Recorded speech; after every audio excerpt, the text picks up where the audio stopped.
ഒരു രൂപ പോലും ചിലവില്ലാണ്ട് ഹെയർ വളരാനും സ്കിന്ന് ബെറ്റർ ആവാനും കൂടി ഞാൻ 2 വഴി പറഞ്ഞു തരട്ടെ. ആദ്യത്തെ വഴി എന്ന് പറയുന്നത് ഹെയർ കഴുകുന്നതിൻ്റെ രീതി. ശരിക്കും പറഞ്ഞാൽ ഇവിടെ ഭയങ്കര തണുപ്പായതുകൊണ്ട് ഞാൻ തല കഴുകുന്നതും ബോഡി കഴുകുന്നതും സെപ്പറേറ്റ് ആയിട്ടാണ്. ചൂടുവെള്ളം തലയിൽ വീണ് കഴിഞ്ഞാൽ മുടി പൊഴിയും, തണുത്ത വെള്ളം മേലിൽ വീണ് കഴിഞ്ഞാൽ തണുക്കും. അതുകൊണ്ട് ഞാനിങ്ങനെ സെപ്പറേറ്റ് ആയിട്ട് കുളിച്ച് തുടങ്ങിയതാണ്. ഇതിപ്പോൾ ഞാൻ ഈ ഷാമ്പൂ എടുക്കുന്ന കണ്ട് ആരും ഷാമ്പൂവിൻ്റെ പരസ്യമാണ് അങ്ങനത്തെ രീതിയിലൊന്നും ചിന്തിക്കേണ്ട. ഞാനിതിപ്പോൾ ജസ്റ്റ് കാണിക്കുന്നുള്ളൂ. ഷാമ്പൂവും കണ്ടീഷണറും ഓയിലും ഒന്നും ഇല്ലെങ്കിൽ കൂടി കുഴപ്പമില്ല. ഇനി എങ്ങനെ മുടി വളർന്നു എന്ന് പറയാം. എന്താണെന്ന് വെച്ച് കഴിഞ്ഞാൽ ഞാൻ കുളിക്കുമ്പോൾ ഈ തല ഇങ്ങനെ കുനിച്ച് വെച്ച് കുളിക്കാൻ തുടങ്ങി. ശരിക്കും പറഞ്ഞാൽ അതിനുശേഷം മുടി ഇങ്ങനെ വളർന്നു തുടങ്ങി. അങ്ങനെ ഞാൻ ഗൂഗിൾ ചെയ്തപ്പോഴാണ് കണ്ടത് ഹെയർ ഇൻവേർഷൻ മെത്തേഡ്. ശരിക്കും പറഞ്ഞാൽ ആ ഒരു ഇൻവേർഷൻ മെത്തേഡിൽ എല്ലാവരും കുറച്ച് ഓയിലെടുത്ത് തല ഇങ്ങനെ മസാജ് ചെയ്ത് പിന്നെ ഈ കുളിക്കുന്ന ടൈമിൽ ചെയ്യുന്ന കാര്യമല്ല പറയുന്നത്. അതിൽ മിക്കവാറും വീഡിയോസ് ഞാൻ കണ്ടത് തന്നെ ഈ കിടക്കുന്നതിന് മുന്നേ ഓയിലിൽ വെച്ച് മസാജ് ചെയ്ത് കിടന്നുറങ്ങുക, എന്നിട്ട് രാവിലെ കുളിക്കുക, അങ്ങനത്തെ സംഭവങ്ങളാണ്. എനിക്ക് ശരിക്കും പറഞ്ഞാൽ ഭയങ്കര തലവേദനയും പിന്നെ മൂക്കുരും എല്ലാം കൂടുന്നതുകൊണ്ട് ഞാൻ അങ്ങനെ ചെയ്യാറില്ല. എനിക്ക് അറിയണുണ്ടായിരുന്നില്ല. അങ്ങനെ എന്തായാലും ഈ ഒരു സംഭവം സ്റ്റാർട്ട് ചെയ്ത പിന്നെ എൻ്റെ ഹെയർ നന്നായിട്ട് വളർന്നു തുടങ്ങി. ശരിക്കും പറഞ്ഞാൽ ഇതെന്താ ചെയ്യണമെന്ന് വെച്ച് കഴിഞ്ഞാൽ ആ ഒരു തലയിലും മസാജ് ചെയ്യുമ്പോൾ നമ്മുടെ ഫിംഗർ ടിപ്സ് കൊണ്ട് വേണം മസാജ് ചെയ്യാൻ. ഈ നഖം കൊണ്ട് മാന്തുന്ന തരത്തിൽ ചെയ്യാൻ പാടില്ല. ഫിംഗർ ടിപ്സ് കൊണ്ട് ഇങ്ങനെ മസാജ് ചെയ്യുമ്പോൾ ശരിക്കും പറഞ്ഞാൽ നമ്മുടെ ഹെയർ ഫോളിക്കിൾസ് ഇങ്ങനെ സ്റ്റിമുലേറ്റ് ആവും, പിന്നെ ബ്ലഡ് ഫ്ലോ കൂടും, ഓക്സിജൻ ഫ്ലോ കൂടും, പിന്നെ നമ്മുടെ ഈ ഹെയറിലേക്കുള്ള ന്യൂട്രിയൻസിൻ്റെ ഡെലിവറി കുറച്ചുകൂടെ ഇൻക്രീസ് ചെയ്യും. അങ്ങനത്തെ കുറേ ബെനിഫിറ്റ്സ് ഉണ്ട്.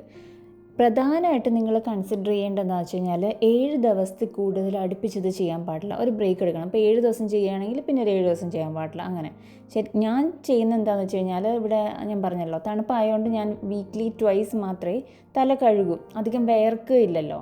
അപ്പോൾ ഞാൻ ആ ഒരു 2 തവണയൊക്കെ ആഴ്ചയിൽ ഈ തല കഴുകുമ്പോൾ ഇങ്ങനെ ചെയ്യാറുള്ളൂ. പിന്നെ മാക്സിമം 4 മിനിറ്റ്, അതിൽ കൂടുതൽ ചെയ്യാൻ പാടില്ല. പിന്നെ അതുമല്ല പേഷ്യൻസ് ഉണ്ടാവും, ഗ്ലോക്കോമ, പിന്നെ BP, vertigo, heart disease surgery, അങ്ങനത്തെ കുറേ കാര്യങ്ങളുള്ളവർ, പ്രഗ്നൻ്റ് ആൾക്കാർ, ഇവരൊന്നും ഇത് ചെയ്യുന്നത് അത്ര നന്നായിട്ട് എനിക്ക് അതിനെപ്പറ്റി അറിയില്ല. അതിനെപ്പറ്റി നിങ്ങൾ ഡോക്ടറിനെ കൺസൾട്ട് ചെയ്ത് നിങ്ങൾക്കത് ചെയ്യാൻ താല്പര്യം ഉണ്ടെങ്കിൽ അതിനെപ്പറ്റി നന്നായിട്ട് അന്വേഷിച്ചിട്ട് മാത്രം ചെയ്യുക. പിന്നെ ഈ എന്നിങ്ങനെ ചെയ്യുന്ന പരിപാടി ആയതുകൊണ്ട് തലകറക്കമൊക്കെ വരാൻ ചാൻസ് ഉണ്ട്. അപ്പോൾ പെട്ടെന്ന് ഇങ്ങനെ പൊങ്ങി എണീക്കാണ്ട് പതിയെ സ്ലോ ആയിട്ട് പൊങ്ങി എണീക്കുക. ഓക്കെ, അപ്പോൾ ഇതാണ് ഫസ്റ്റ് കാര്യം, ഹെയർ ബെറ്റർ ആയതിൻ്റെ.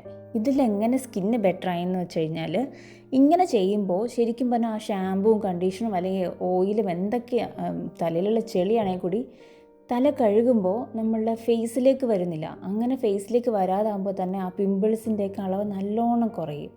നിങ്ങൾ ആ ഒരു കുറച്ച് ദിവസം ട്രൈ ചെയ്യുമ്പോൾ തന്നെ ആ ഒരു ഡിഫറൻസ് നന്നായിട്ട് മനസ്സിലാക്കാൻ പറ്റും. ഓക്കെ, അപ്പോൾ അതാണ് ഫസ്റ്റ് പോയിൻറ്റ്. ഇനി അടുത്ത കാര്യം, പണ്ടൊക്കെ ഞാൻ കുളിക്കുന്നതിൻ്റെ ഇടയിലായിരുന്നു ഈ ഫേസ് വാഷ് ചെയ്യുന്നത്. ആ സോപ്പ് തേക്കുന്ന സമയത്ത് തന്നെ മുഖവും കഴുകും. പക്ഷേ ഇടയ്ക്ക് വെച്ചിട്ട് ഞാൻ ആ പരിപാടി നിർത്തി. എന്താ ചെയ്യണമെന്ന് വെച്ച് കഴിഞ്ഞാൽ കുളി കഴിഞ്ഞ് തലയൊക്കെ തുടച്ചതിന് ശേഷം വന്ന് ഞാൻ ഫേസ് കഴുകും.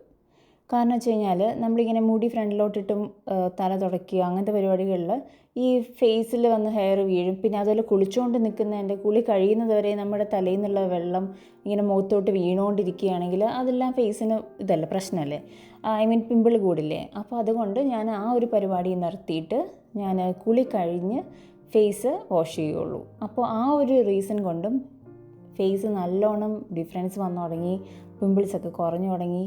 എന്തായാലും ഇതൊക്കെ നിങ്ങൾ ട്രൈ ചെയ്തിട്ടുണ്ടെങ്കിൽ നിങ്ങളുടെ എക്സ്പീരിയൻസ് കമൻറ്റ് ചെയ്യുക. ഇതിപ്പോൾ ആദ്യമായിട്ട് കേൾക്കുന്ന ആൾക്കാരാണെങ്കിൽ ട്രൈ ചെയ്തിട്ട് അതിൻ്റെ എക്സ്പീരിയൻസ് പറയുക. എൻ്റെ വീഡിയോ എന്തായാലും ഇഷ്ടമായെങ്കിൽ ലൈക്ക് ചെയ്യുക, ഷെയർ ചെയ്യുക, സബ്സ്ക്രൈബ് ചെയ്യുക.